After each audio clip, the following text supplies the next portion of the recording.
اسلامي امارات د افغانستان د اوبو مدیریت په اړه تازه اعلان وکړ. دا چې اسلامي امارات د افغانستان د اوبو د مدیریت په اړه تازه څه پلان لري، څه یې وویل، جزئیات یې ویډیو کې وګورئ او چینل هم سبسکرایب کړئ. سلام درنو لیدونکو، ستړي مه شئ.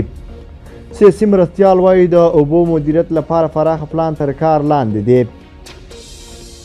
د سرپرست حکومت سیاسي مرستیال ویلي دي چې د هیواد په کچه د اوبو د مدیریت په موخه پراخه پلان تر کار لاندې دی، چې له مخې به یې په راتلونکي کال کې ډېری شمېر د اوبو بندونه جوړ چې ورسره به د اوبو کچه هم لوړه شي.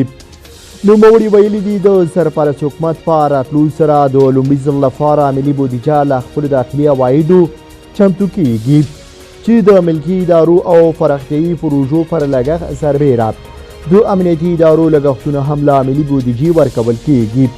د نوموړي په وینا له نشه یي توکو او فساد سره مبارزه او په افغانستان کې تلپاتې ثبات یوازې د سرپرست حکومت په وجود کې تضمین کیدی شي، چې افغانانو او نړیوالو همدغه واقعیت درک کړی دی.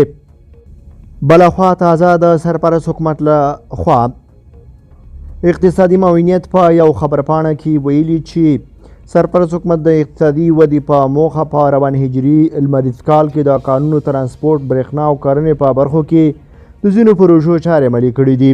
د اقتصادي معاونیت په خبرپاڼه کې راغلي چې سره له دې د هیواد شتمنۍ کنګل دي او پر بانکي سکتور محدودیتونو پر ضد دي، خو افغانۍ له ښه ثبات څخه برخمنه ده.